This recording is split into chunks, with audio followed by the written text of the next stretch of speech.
welcome you back to Gillette Stadium here in Foxborough.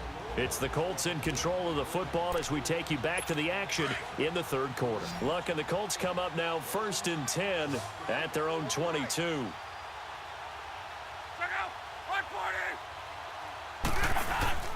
Play action. It's locked. Rush coming, and he's taken down.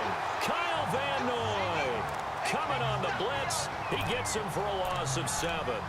Brandon, if I'm an offensive coordinator and I see an all-out rush like that, I file it away because I'm going to use their aggressiveness against them as this game goes on. I'm going to hit them with a screen soon. On 2nd down, here's Love. Over the middle, complete. It's Doyle. And he'll get to the 29-yard line, brought down there. They get 14 back, but it leads now to a 3rd down. His position, and he's listed as a tight end, but he certainly doesn't run like one, and that's what we're seeing more and more coming into the league. Those guys who can run, make plays after the catch, and gain that additional yardage. And using that speed there to turn it into. Back now in Foxborough. And this is a blowout so far as we get set for the 4th quarter. A very one-sided affair. The Colts on 3rd down, 2 for 5 to this point. Here it's 3rd and 3. From the gun, here's Love. And he's got Rodgers. And they get him down, but not before he takes it across the 40-yard line. Give the Colts 13 yards and a 1st down. Luck now, 6 for 6 since coming back out of the locker room. It's 1st and 10. Here's Locke. To the right side to Eric Ebron. And he'll go down right around the 47 this time. 5 yards on the catch there, brings up 2nd down. One thing I think that's safe to say defensively, the tackling's been really good. And because of that, it's been very, very hard for them to move the ball because you're not getting the benefits of run after catch. The tackle is almost on the spot. That means you have to run extra plays, harder to move it. Another good reception there. The Colts on the march.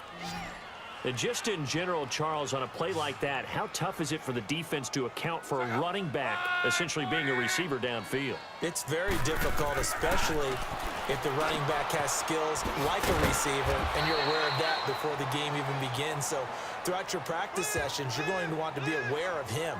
Where is he lining up? What can he do? What kind of damage can he do to us downfield? And who can match up with him without weakening our overall defense? You're exactly right. It's a tough task to match up to him. Luck going to bring him up 1st and 10. And he's hit on all 5 of his pass attempts on this drive so far. Looking left side, and he's got a man. That's Doyle. And he'll go down here right around the 23-yard line. 7 yards, the pickup on the pitch and catch. How about the timing on that one? Boy, they were in sync, weren't they? 3-step drop, balls out of his hands, right to the tight end. Nice completion, just like they do it in practice. To the air again, Locke. Over the middle here, it's Hilton. And they'll bring him down at the 18-yard line. Luck able to find Hilton there for a Colt 1st down. This has to go down as one of the simpler routes in the playbook, but oh so effective. Nice completion there. Keeps the sticks moving. From the red zone now, Love. Brought in over the middle by Glenn. And all the way down inside the 5 to the 4. The passing game for the Colts finding its stride, another 1st down. And when you're playing a quarterback with some experience and some moxie, you enter the danger zone when you decide to blitz him, because if he's able to diagnose as he did on that play, he can hurt you down. And he's across for the touchdown. Too little, too late, but he does get in for 6. No wonder you're grinning. You just beat me in our fantasy league. Indeed I did, my good man. I know the play ends up in the end zone with one person carrying the ball, but how about that big mass of humanity that guided him to that spot? Yeah, they got there, but I love the dive. Always a fan of the dive. Vinatieri connecting on the extra point, and that will get him one closer. So still lots of work left to do, but here comes the onside kick.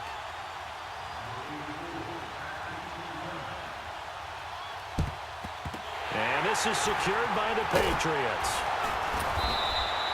Now they're down big here in the fourth. They had to try the onside kick. Can't fault them for the effort at least. No, you can't at all. And if nothing else, now you've put something that you're trying to practice, right, that you've worked on into a game situation, and now you can go back and dissect it. So if you need it again sometime, maybe you'll find a better way to do it. But, yeah, this game's pretty much done for them. They'll run. This is Burkhead. And he gets it inside the 35 and just shy of the 30. That'll be a New England first down, a gain of 12. Do my eyes deceive me, or is he getting stronger as this game moves along? Burst seems just as good here in the fourth as it was way back in the first, doesn't it? I do believe someone put a lot of time in the offseason and continues to condition during the season in order to continue to carry the ball at this rate.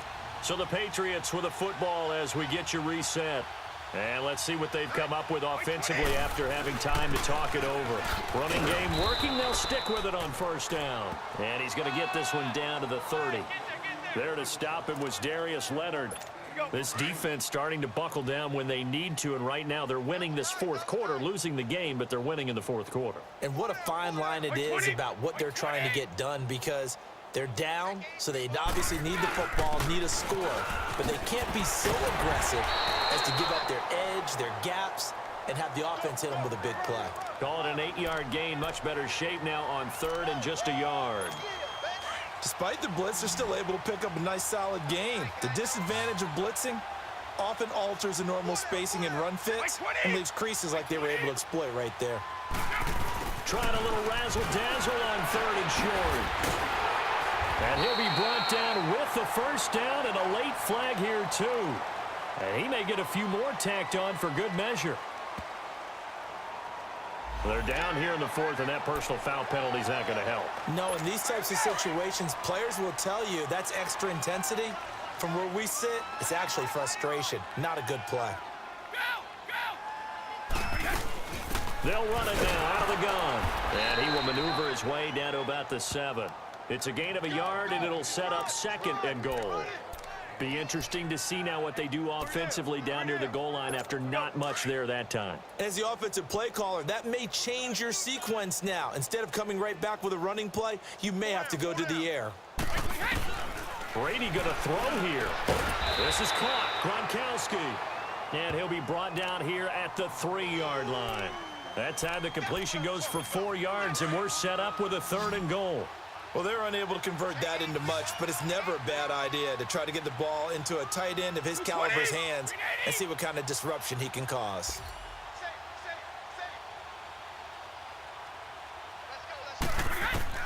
Brady now on third and goal. And they are going to score again. Yet another touchdown as they just add to their totals. And for them, this train, it just keeps rolling, doesn't it? Well on their way to yet another victory. Yeah, it's almost a runaway, isn't it? And you just wonder how anyone could stop this. They got full momentum going, full confidence going. But it's not just their own confidence that's leading them. It's the lack of confidence against their opponents now, because they see them coming and think, we've got no shot to beat this team. Gostkowski with the extra point, and the lead will swell by one more.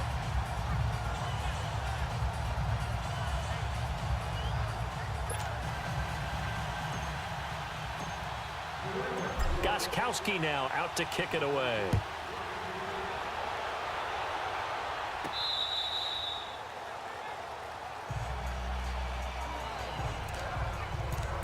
The Colts offensive unit ready to see what they can do here. They are just obviously getting shellacked here in this one, Charles. What's the message if you're a coach for this final drive in a lopsided game like this?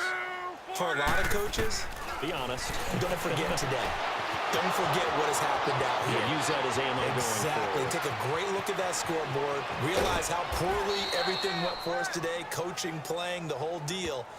And never forget it, because you're not going to want that feeling again. No, you don't want that feeling again. And who knows? You may meet up with this team again. Well, partner, I'm not sure how this drive's going to end, but how about the way they flipped field position there? A nice attacking play that picked up a heck of a chunk of yardage.